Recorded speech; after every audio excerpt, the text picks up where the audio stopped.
Bandeko balandi Congo 26 mbote na bino bisika na sobozwami tukutani awa na kati ya hôpital du cinquantenaire précisément na bisika ya morgue toyebi o esangisi biso awa biso nyonso toye lelo na compte ya Iderngom ONG o ezali ko s'occuper lelo na jubilé prochainement ya ba Léopard 68-74 lelo toye pona moko na bango pa Nicodème Kabamba wa kufaki atikaki biso depuis mois de février ndenge ba mesure ya sika esengi salama toza lelo toza na bango nyonso ba Léopard 68 ndambu ba Léopard 74 et baza ebele équipe Mombezali ministère ezali bato ebele bazali atosolona bango moko moko et on se retrouve juste après.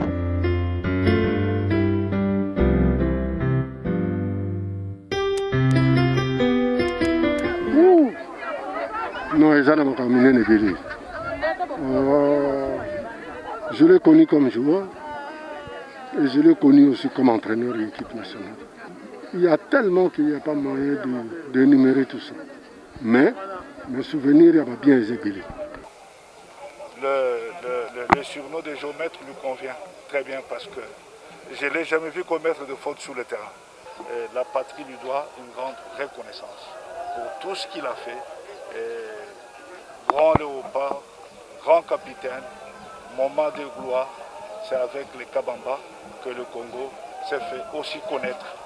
Le conseil a fait ça parce qu'il m'a encadré comme joueur, il m'a encadré aussi spirituellement, comme papa. Il n'a jamais un problème là-bas. Non, non, non. Quand il y a quelque chose, il te le dit ouvertement. Je tenais à lui témoigner non seulement ma reconnaissance, mais la reconnaissance de toute la patrie. À travers cette visite que je lui ai rendue chez lui, en tant que chef du gouvernement, elle reste gravée dans mes mémoires. Je ne considère pas que Kabamba est mort, il reste vivant.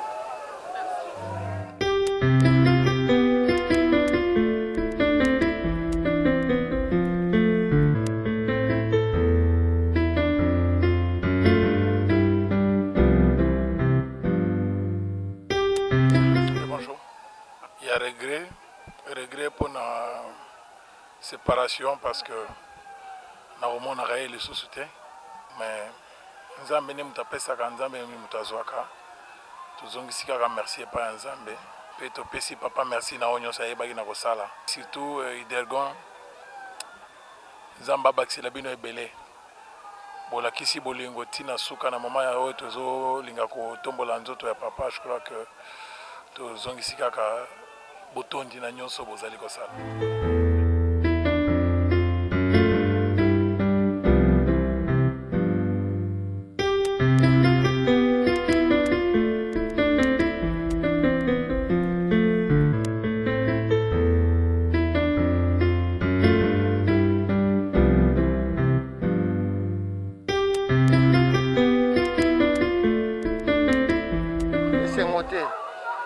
Sengote parce que Moutakei, et puis quel Moutou.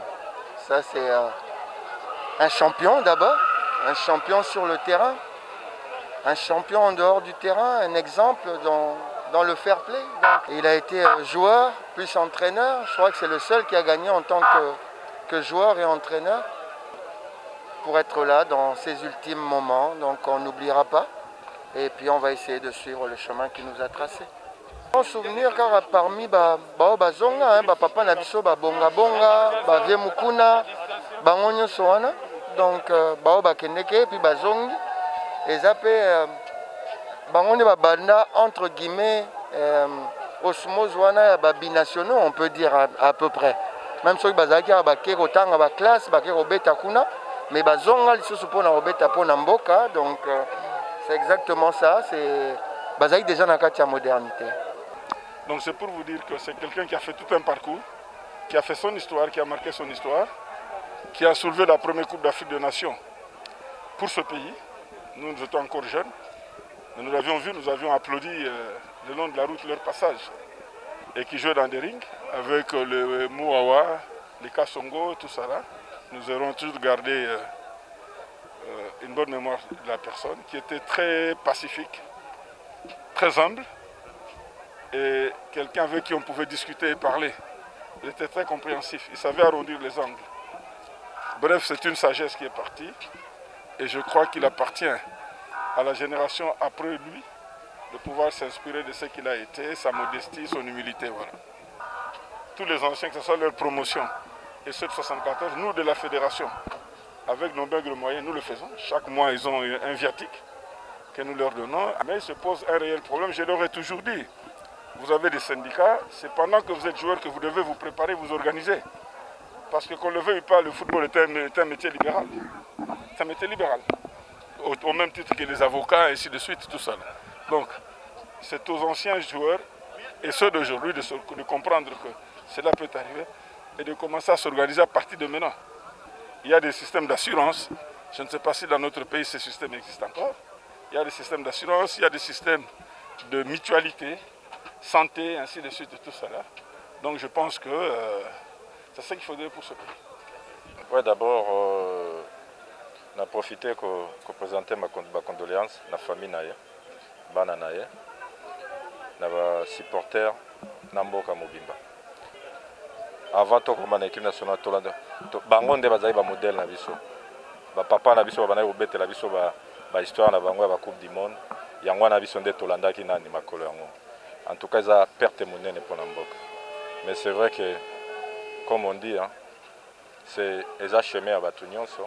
À sala ki nyonso a kokaki ko sala, a pesa ki plaisir Namboka lelo atiki biso tokanisi ke Nzambe kuna likolo.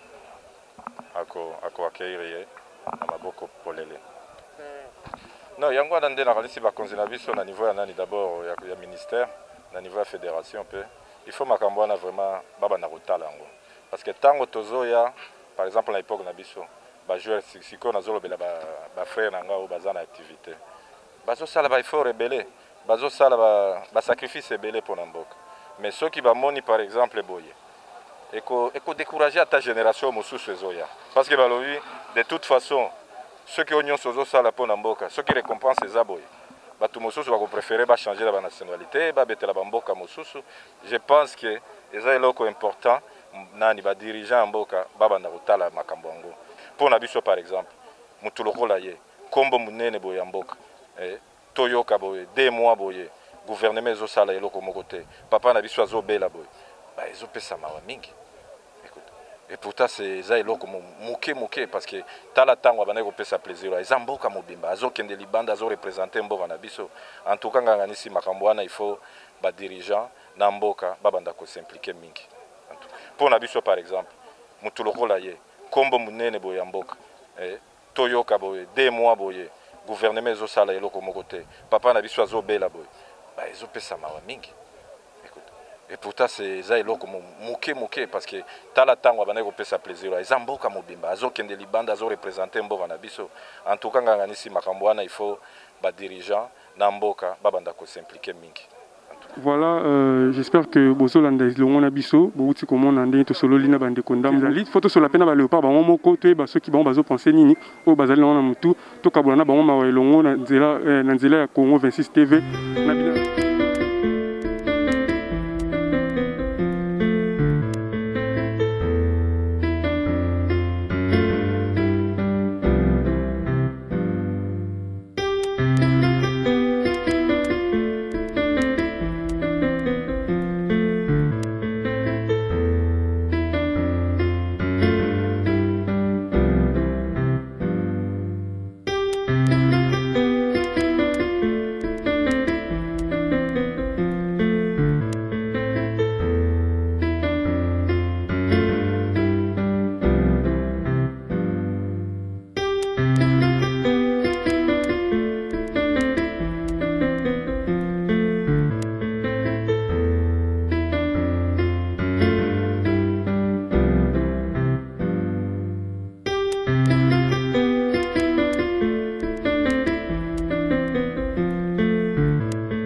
M. Pierre Célestin conduit la délégation. Triple brassard. Clôturons avec la famille biologique de Sabamba Nicodème.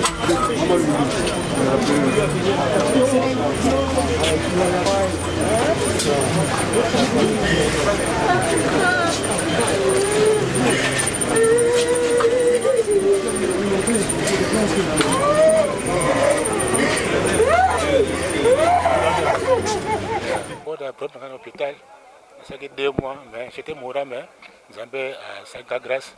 Nous sommes équipés au moins quand nous avons ça va. Bon, on a 68, puis on petit. Et puis, on a 74, à cause de l'entrée, on a adjoint à Véridique. Ça calme, très bien. Tout se prend ma casse. Mais, quand on a été 3 ans, il est malade. Après, il a quitté. Mais, il y a un coup physique. L'Afrique a gagné la somme de Koufi. Beaucoup de tous les honneurs, mais tant que ça n'a pas passé. Bon, moi, on a raté. Mais l'essentiel, c'est qu'on a un peu en paix. Bon, mais il y a des matchs qui contre l'Écosse, Zaïre Écosse. Il faut féliciter dans la chambre, bien tout cas, qui a été le meilleur joueur du match. C'est ce que je moi. Bon, nakanisi lelo ezali kamo ya discours te. Naza pe na mingi ya koloba te. Nzambe apesi, Nzambe azwi. Tika te molimo na ye epema na boboto. Nakanisi mingi ya koloba eza te. Po soko na bandi koloba eza mingi eza molayi. Dieu a donné et Dieu a repris. Que son âme repose en paix. En tout cas, ma souvenir est belé parce que ngai naza kubenga est technicien. Na soki apesi yo conseil, olandi conseil wana, osaleli yango, likambo pe wana esalami. Donc c'est vraiment un monsieur là sérieux. Naza kosepela na ye, aza mutu aswani ata na mutu moko te. Na ebite soki aswana na mutu wana. Parce que aza mutu moko alobaka te, mais si s'agit à musala, apesa musala na ndenge senge. Vraiment que mulimu na ye kende kopema na bien.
Voilà, tokomi bel et bien na cimetière ya Mbeteke Nouvelle Cité. Bisika wapi papa na biso Nicodème Kabamba akopema pona libela. Touti na corps na niveau ya morgue ya hôpital du cinquantenaire. Tozozela moke équipe ya ba léopard etikala ki na sima pona cérémonie banda. Soki bango bakomi une fois makambo salami na kati to silisi kozonga na sonda ko yango na nde bisika papa Kabamba kotikala awa na cimetière ya Mbeteke Nouvelle Cité.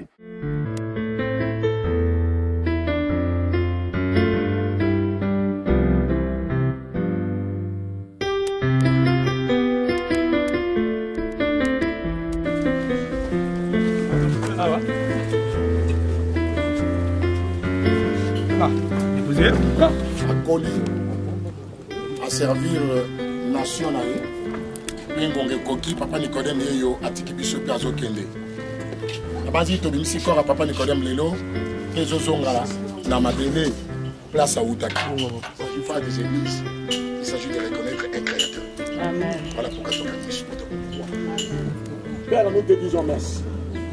Nous te rendons grâce parce que toi tu as connu l'histoire de cet homme avant même qu'il ne vienne dans le ventre de sa mère.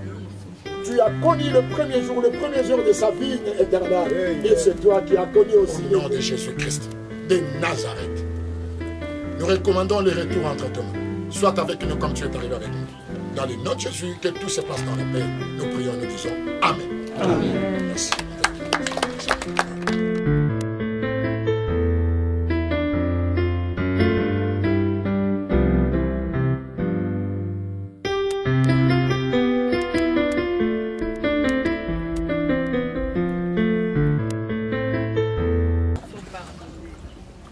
Voilà le geste qui me fait rire, maman. Brigitte, il faut pardonner. Nous sommes des chrétiens. Brigitte, prie, non. Tu sers Dieu, non? Pardonne. Pardonne. C'est pourquoi je suis là. Pour dire s'il y a quelqu'un ici qui a quelque chose contre moi, qu'il me pardonne.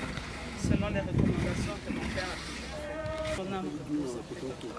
Nous nous reverrons à la résurrection. Amen.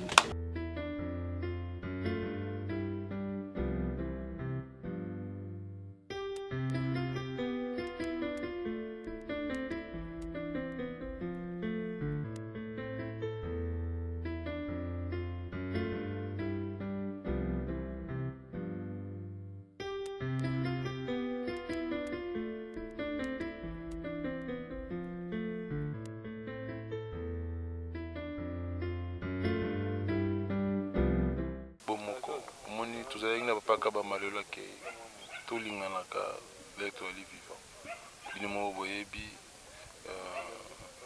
papa Kabamba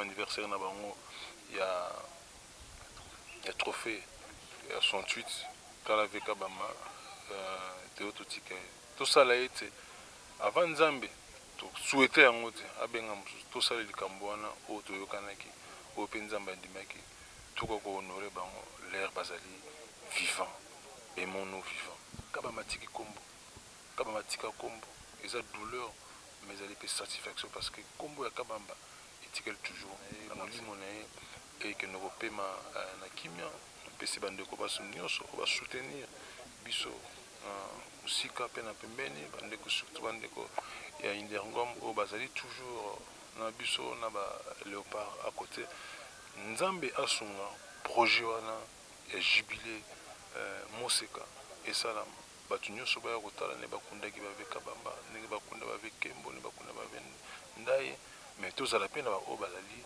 to pesa ba monoko. Merci. Merci sur la question posée ngai. Et là qu'on a retenu ils ont monté mais ça est belé.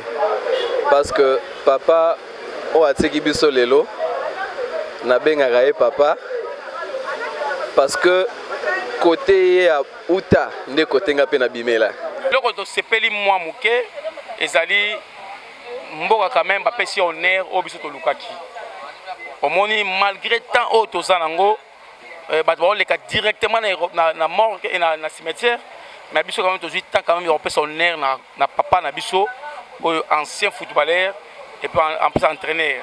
D'abord les a nakoloba eza esengote eza eloko mawa so na loba mawa eza po tokabwa ina so na loba eza esengo po nzamba sali akokisi âge moko ya ebele déjà donc il fallait que nous repaiement parce que nous les anciens footballeurs bana ba o babeta lelo ba jeune babeta lelo oyo toza bato to défendra drapeau ya mboka partout toza ba ambassadeur jamais au monde que musicien moko bon je suis pas contre les musiciens hein na contre ba théâtre traité mais na mboka mpaya jamais au monde que ba musicien moko boye to batengo babeta musique na bango basali ba hymne national mais nous les anciens footballeurs nous les joueurs biso comme to yembaka hymne national ou les sportifs comprendre les anciens footballeurs ba sportifs nyonso ya mboka oyo na libana mboka ba isalaka hymne ya mboka na biso ba yembaka yango oyo asala biso pe tolanda lokolo wana azalaka na problème na mutu te atikala pe kosoa na mutu te biso oyo tolanda lokolo lelo mpe ngai Muse Katala naza envie nalanda lokolo wana likambo na mutu te naswana mpe na mutu te parce que tolanda exemple ya papa oyo puisque azalaka mpe entraîneur nanga déjà na des rings donc ebele oyo alakisaka ngai en tant que joueur modèle en tant qu'entraîneur donc basouvenir oyo natikali nango yango wana serpent de rail oyo asala na bekipe mosusu tokomi koyeba lelo toro mais ye asalango nza bandaka oyo nakoki koloba mpo na ye yango wana mais tolingi mbala nsima président de la république ozalaka na matanga ya baicone ya mboka oyo basportif pesaka biso valeur nde badiscipline mosusu ezozwa yango donc message nakopesa ntake coordonnateur ya bancien footballeur yango wana. Merci beaucoup bandeko batali ya Congo 26 pour la confiance pour ndimi kopesa biso tobandaki na bino ne bandeli tokomi na suka awa tozali bel et bien na cimetière ya Mbeteke Futi nouvelle cité na nsima na nga bozali komona wana ezali kavo bisika totiki cercueil oyo eza na koro ya papa Kabamba na kati na boye tokomi na suka ya émission na biso tozalaki na esengo ya kozala na bino elongo lokola bobanda biso na ebande tosuka na moti na suka mais nakosisa boye te sans que na remercier équipe oyo accompagné nga na technique namoni le grand caméraman Gelongo Maderota namoni na nsima na superviseur tozalaki na Willy Bukasa leader wana grand leader ye azalaka kaka partout et na bongo na kopesa pe mbote na baye bazomi musika namoni bongo initiateur ya Iderngom maître Eric Manzaka mbote na yo maître namoni bongo Vani Sonde wana azali secrétaire général ya Iderngom na pesi mama mimi mbote Teyongoma Eliakim Dola mbote na bisika ozwami mama Blandine Swele mère batela bana na pesi mbote na Bijungoma trésor lola LNT de King monyo na musika ozali Igengoma fondé de pouvoir mbote na bisika ozali to Emmanuela Keren Lubaki wana ba petite sœur mère Malou mère première wana yayo coup de chapeau mère batela bana tokutani mbala ya sima pour na émission ya sika.